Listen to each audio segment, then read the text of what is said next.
Pierre Péchou, merci de nous retrouver une nouvelle fois au micro de Vers d'autres cieux. Bonjour Oscar, chers auditeurs, bonjour. Vous êtes pasteur, conférencier, chroniqueur radio. Aujourd'hui, vous nous proposez, comme à votre habitude, de nous arrêter sur un texte que vous avez choisi dans la Bible. Et il s'agit du texte que l'on trouve dans l'évangile de Luc, au chapitre 19, versets 1 à 10. Et ici, c'est l'histoire de Zachée, le collecteur d'impôts.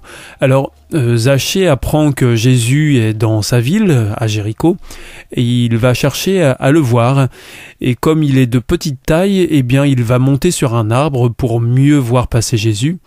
Mais quand Jésus passe à cet endroit, eh bien, il s'arrête sous cet arbre pour lui demander l'hospitalité.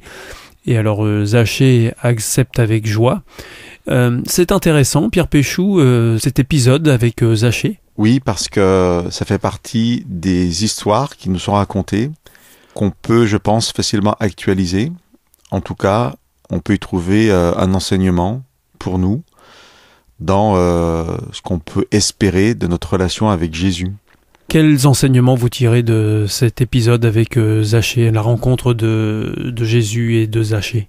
Moi, ce qui m'interpelle dans cette histoire, c'est sa simplicité, la simplicité des rapports, de ce qui se vit. Vous avez souligné quelque chose d'important en résumant l'histoire, c'est que Zachée cherchait à voir Jésus. Moi, je parle d'actualisation. Ben voilà, nos auditeurs entendent cela, et peut-être qu'on va s'adresser particulièrement à ceux qui, d'une façon ou d'une autre, cherchent à voir Jésus, et on peut remplacer le verbe voir par le verbe connaître. Ceux qui cherchent à connaître Jésus, qui aimeraient mieux le connaître. Et là, Zachée, vous l'avez dit, va aller à la rencontre en montant sur un arbre, simplement pour le voir passer. Oui, il veut même pas le rencontrer au départ, il veut juste le voir. Oui, mais ça dénote un intérêt quand même pour la personne de Jésus. Et vous l'avez dit aussi, Jésus va s'arrêter. Alors aujourd'hui, nous allons peut-être ouvrir la Bible pour essayer à travers les récits qui nous parlent de Jésus à mieux le connaître. Et ça serait notre façon de le voir. Et là, comment on va comprendre pour nous le fait que Jésus s'arrête ? Eh bien, ce que Jésus manifeste, c'est de l'intérêt pour Zachée. Et nous pouvons croire que Jésus a aussi de l'intérêt pour nous.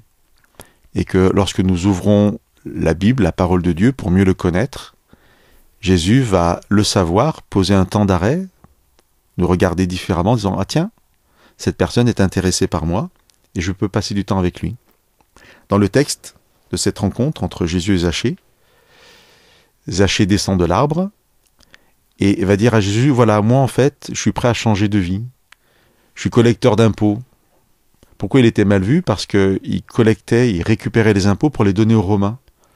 Mais une fois que les Romains avaient récupéré la somme qui était demandée, eh bien, les collecteurs d'impôts pouvaient garder le surplus. En fait, ils étaient libres de demander la somme qu'ils voulaient aux Juifs et de garder ce qu'ils voulaient. Donc souvent, c'était des personnages riches, malhonnêtes, qui s'enrichissaient. Mal vus par le peuple, quoi. Mal vu parce que, ok, je paye des impôts, mais si la personne peut demander ce qu'elle veut et garder ce qu'elle veut en plus.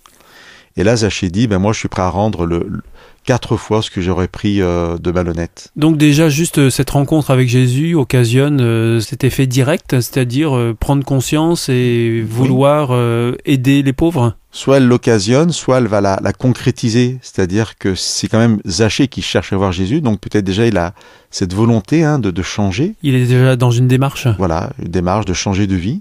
Et ça se concrétise parce que Jésus a de l'intérêt pour lui. Et c'est ce que je voudrais qu'on garde aussi pour chacun d'entre nous. Jésus a de l'intérêt pour nous.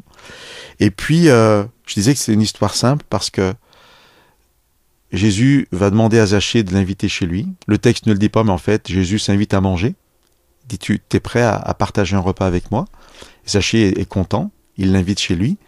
Et Jésus va avoir cette parole extraordinaire. Il va dire, aujourd'hui, le salut est entré dans cette maison.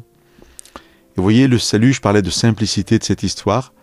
Le salut, c'est la personne de Jésus qu'on invite chez nous, ou qui s'invite chez nous, mais à qui on ouvre la porte, et qui va s'asseoir à notre table. Et c'est ça que j'aimerais qu'on garde, chacun d'entre nous, chacun des auditeurs. C'est que si je suis dans cette recherche, Jésus s'arrête et s'invite chez moi. Invitons-le chez nous, dans notre maison. Il ne va pas partager notre repas, mais il va peut-être toucher nos cœurs à travers la parole de Dieu et nous proposer une nouvelle vie avec lui.